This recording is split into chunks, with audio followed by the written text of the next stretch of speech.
What's going on, good folks? I said what's going on, good people. Today we got a review going down the movie realization Kabukimono Deadpool. So Kabuki loosely translate into strange things are the crazy one. This figure is from Tamashii Animations, Bandai, as you can see at the bottom. Then they got the Kabukimono Deadpool right there, and then Deadpool on the front. Right here on the bottom it says Marvel. Right here on the side again it says Kabukimono Deadpool. On the other side you do have a still shot of the Deadpool figure inside.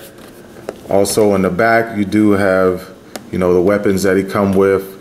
You get 4 interchangeable eyes, so that's pretty dope. You also get 2 swords, 2 sawed off like musket type guns, but we'll get into that later. So that is enough of the box. Let's bust this bad boy open and see what he's really about. Yam! And here he is, basically Samurai Deadpool, straight and fresh out of the packaging. And my first thoughts on the look and the design of this guy is pretty dope. It's no stranger that I do love Japanese style figs. If you suit it up like a samurai, you got me. I'm smitten right there, because one of the facts is I did live in Japan for a year when I was in the Marine Corps, and I just love the culture. I just love the culture and the way they get down with everything that's involved in the Japanese culture. I really grasped it when I was over there. But to get to the fig, I think this fig is dope. It does have some imperfections that I'm not too happily pleased with, but all in all, straight and fresh out of packaging, I think it's nice. Let's get into his accessories first. All right, so first he comes with two hands that's basically meant for holding his katanas. So he comes with 2 katana holding hands. He comes with 2 trigger finger hands. This is for his musket there. And then he comes also equipped with 2 balled up fist hands. So 2 fist punching hands right there. Also he comes with 2 katanas, and they can be unsheathed. So that looks pretty dope. The katana there, as you can see, you got the wrappings around it, and it looks a little ashy, you know what I'm saying? That's to give the effect of it looking as realistic as it is.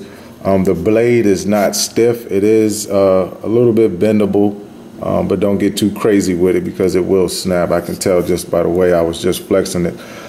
These are separate pieces. These attach to the back of Samurai Deadpool's back.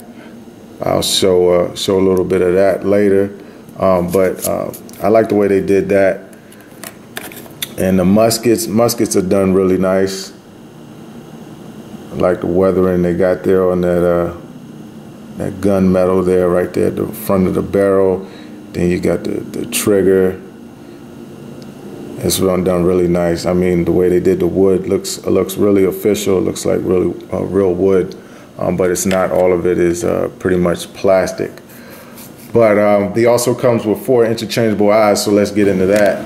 So first set of eyes is basically like his open eyes, basically looking normal, looking regular set of eyes. All right, the next set of eyes is looking like it's kind of squinty eyes or closed eyes or what have you.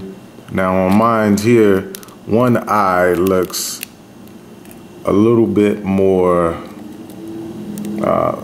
painted on than the other one. It looks like this purple is coming down onto the eye a little bit more than the other one. But these are supposed to be squinted eyes, or, you know, basically it's closed eyes or what have you. All right, so his next set of eyes looks like he has like flames coming from his eyes or what have you like that. So those are the flames coming from the eyes type look, like he's mad. All right, so next set of eyes we got here is like his heart eyes. And basically you can show the emotion that he's in love or looking at something that he loves, something real easy like that. I mean, these are pretty cool. I mean, the way they put these different set of eyes in there so he can demonstrate the type of emotions that he's expressing, because we all know that Deadpool is an emotional type character. All right, let's get a better look at Deadpool's outfit and what he's got going on here. So from the front, got his chest armor here. Looks pretty good.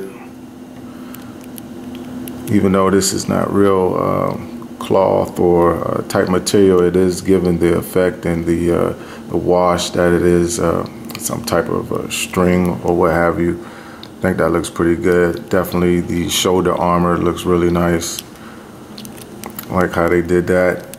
And this is not articulated at all, but it is pliable plastic, so it doesn't really get in the way of his waist movement or anything like that. Like the way they did the trim around on his belt too, that's pretty dope. All around here, nice sculpted work on the chest and so on and so forth right here at the crotch piece there.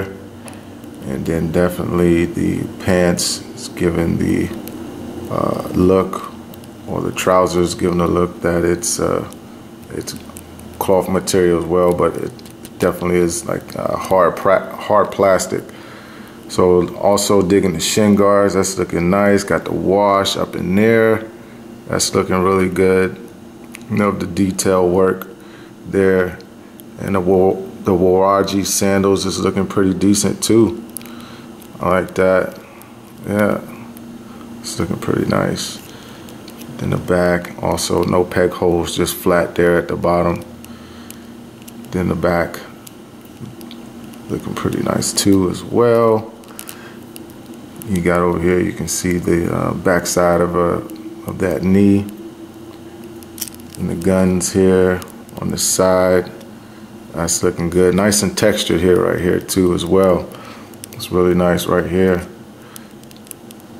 And then this is what I was talking about before, how the sheaths, they attached to these peg holes here in the back. And you can either have them this way, like this, straight up and down, or you can even have them crossed like this here. So it's either way you prefer. I'm probably going to definitely keep mine this way. But you can also, you know, have just one poking out the back, and you can have it just sticking up like this. So, or you can turn it to the side like this here. Either way, whichever your preference is, it's totally up to you. But definitely I want to have my my Deadpool with two swords, two katana swords in his back. So yeah, it's looking really nice. But also they did incorporate that dupe, that his signature dupe right here in the back. So I thought that was pretty cool. This one, unlike the Iron Man, this armor that protects the back of his neck, it's not articulated like it was with Iron Man. But they still did a pretty nice job in designing it. So looks pretty good. So next we will go over some articulation points with Deadpool. Now for this articulation, I will be dropping his armor, his shoulder and his waist, where he holds his muskets, because they do tend to get in the way when you want to articulate this figure. All right, so first his neck and head is on a double ball. You can show that right now. You can see that's the peg there. This peg inside does not move, it's completely stiff, but it attaches right there here and it snaps easily on. Only thing I don't like is if you put that neck, you can put, his neck can go down this far, but if you go past the limit that it's supposed to go, see, like he goes chin to chest just about, it will just go ahead and pop off because it's not a deep pocket that you get for that ball peg to rest on. But like I just showed, he can go forward and bend his head down forward that much. Back, not so much because of the armor piece, but he definitely does look left and look right. And also you do get a little head tilt there, left and right as well. Again, not a huge head tilt because of the armor right here that hangs down. So for the shoulders, now this is why I took the armor off. This, where his shoulder piece attaches to, it can articulate and it can move up and down this ball peg here.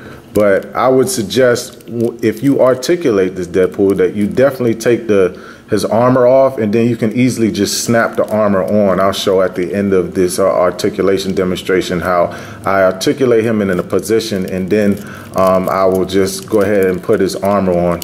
So definitely you do get a nice little butterfly joint here. You can go up this far, you can twist it, and his shoulders can come up here, and it is very stiff. This figure is very stiff, but you do get a good amount of range out of that. And right up here by the upper shoulder, you do get a little bit of articulation there, so you can turn that. His elbows can hit 90, so that's pretty decent. And then you do get a slight twist right here at that elbow, so that's pretty good. The hinges on the wrist, you can move up and down, and you do get that swivel, which is pretty good.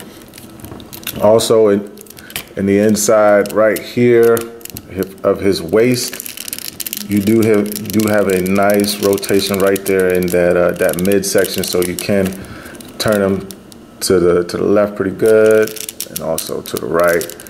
Going forward, you want to make sure that this piece of his armor right here is tucked up under there, so you can get a nice forward crunch there, so he can crunch forward. He crunches a lot further back, and this piece in the middle here is kind of like a floating piece. So if it does pop off, you're going to have two pieces that you're going to have to apply back, this middle floating piece, and also the top portion. But so far mine didn't pop off. Everything stays fastened and secure pretty decent, except for, you know, the armor pieces like I talked about on his shoulder. But for the legs, this crotch piece, you can get around that if you twist his leg this way. But without the twist, his leg can come up this much here, and it can come back not that far at all because of this this molding right here on the back of his buttocks right there. So you're not going to get too far back there, but you can see the inside of that that crotch piece there where his legs come. And he does have a single jointed knee, but they do also get 90. And also you do have a slight rotation. Forgot to mention that. You did a small bit of rotation right there at that hip. His ankles and toe point this far down right here and this far up. And then you do have toe articulation. Now I don't like, he can come in this far as for your ankle pivot, but he can't pivot out that much. He can pivot some, as you can see there. That's about as far as he can pivot out, but he can pivot more further in than out. So I wish that part was a little different, but overall the articulation is pretty decent, and it's not as bad as other figure arts in the past, but it's also not as good as some. So here's the pose, the quick pose that I'll get him in real quick, so I can show you that you can get him in a decent pose, right? But like I said before, you are going to have to get him in the pose that you want first, and then put his armor on. That's going to work out a little bit better for you when trying to articulate him. All right, so this is how he looks. Same static pose that I put him in before. Just put his armor back on, and as you can see, right here, those side pieces, they move out the way freely so you can get that knee forward, like I was saying before. So it does work out better if you go ahead and get the static pose that you want him in first, and then just go ahead and put his armor back on the way you see fit. So looks pretty good. All right, next we're going to go over height comparisons. All right, so height-wise, Deadpool is standing at just at 7 inches. So he's 7 inches exactly. All right, now here he is standing next to, on the left, you got your Ninja Batman. Now this was most disappointing to me, to see the height of Ninja Batman compared to the other movie realization figures from Bandai. I was hoping that this Batman would be right in scale with all the other movie realization figures, but he's head and shoulders above Batman. So to put these two together, it just doesn't look like, in my opinion. But he is on scale with the to the far right, to the movie realization Iron Man. So that's looking pretty good. Still have to pick up that Captain America and that Spider-Man. Now here he is next to some other Bandai made figures: SH Figure Arts Joker, SH Figure Arts Bruce Lee, and SH Figure Arts Batman. All right, now here he is next to, on the left, the SDCC exclusive Teenage Mutant Ninja Turtle Raphael. And then on the right, we have from DC Collectibles, DC Designer Series, DC Bombshells, Katana on the right. Now here we go, both from Hasbro Marvel Legend. To the left, you got Lady Deadpool from the Sauron Wave, and then to the right, you got X-Men in Training Deadpool. All right, now right here on the left, from the Juggernaut Wave, we got Deadpool, and then here on the far right, from also the Sauron Build-A-Figure Wave, we have Deadpool and Chill. All right, that's gonna do it here, good folks. So this review of this movie realization, Kabukimono, aka Samurai Deadpool. I hope you enjoyed the review. I hope I made your decision easy to get or not to get. I personally love the line. I love what Marvel and Bandai is doing in delivering these samurai figures. I picked my figure up right here on island of Oahu from my good buddy Luke over at Dragon's Lair comic book shop. He will run you $80 to $90. You can also check your Barnes & Noble. I heard they're popping up there as well. But if you got any questions, please leave them in the comments. Also check out my my Instagram page. I will have some further shots of this Deadpool, this Samurai Deadpool, up on my Instagram page. I hope everyone's finding everything they want. I hope everyone's finding everything they need. Some takeaways. I don't particularly like how the ankle doesn't articulate out as much as it does in. Sometimes the shoulder, when trying to raise the shoulder and have the shoulder pad on, I don't like how you're a little bit limited there because of the peg right there at the shoulder where that armor snaps on. Very few minor gripes I got with this figure. I still love the line, and I hope everyone's gonna find everything that they need in this week and the next weeks to come further in the year. It's your boy Plastic Addict. Be patient with yourself, be patient with your hunts, and if you're patient enough, even an egg can and will grow legs. Collect what you love what you collect. I see you next time. Plastic Addict.